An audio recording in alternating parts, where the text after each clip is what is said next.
បាទនេះគឺជាកូន speaker របស់ drone smart ដែលមានឈ្មោះថា T2 mini ឆ្នាំ2023ដែលនៅក្នុងដៃខ្ញុំនេះអញ្ចឹងរូបភាពរាងវាគឺតូចស្រឡឹងកូន speaker នេះដែរគឺថាជាប្រភេទ stereo Bluetooth 5.3 IP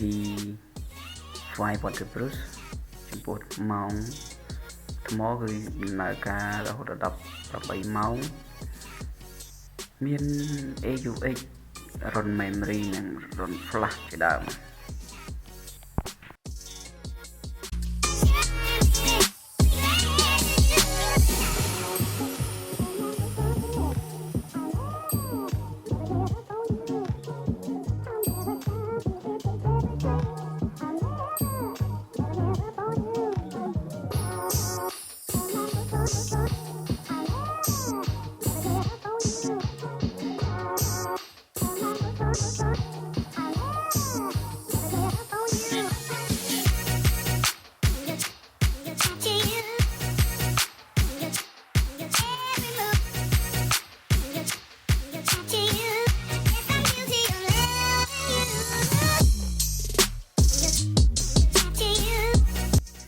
បាទនេះគឺជាវីដេអូដែលខ្ញុំបាន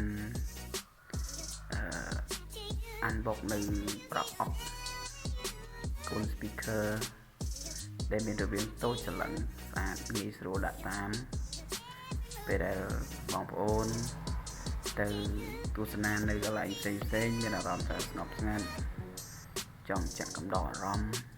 បែបមិនឲ្យលោឡាខ្លាំងគឺយើងជ្រើសរើស speaker នេះទៅពិតជាមិនខុសម្ដងឡើយ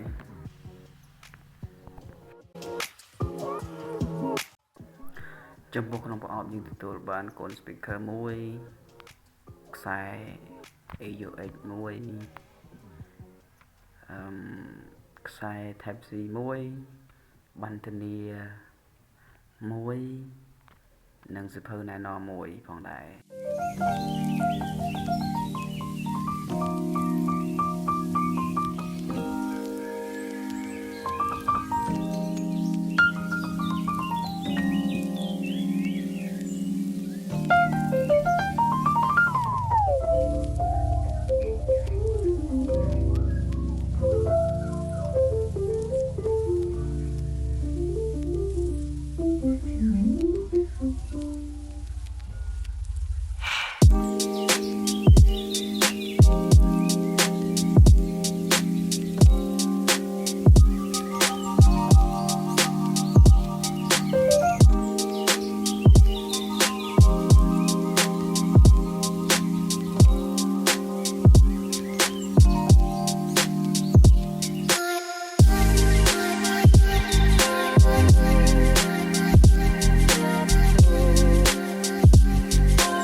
បាទនេះគឺជារូបរាងកូន speaker តូចច្រឡឹងងាយស្រួលដាក់តាមខ្លួនដែលនៅខាងក្រោយគឺជាកន្លែងយើងបញ្ចូលថ្មflash ក៏ដូចជា memory និងរុនសាកថ្ម Type C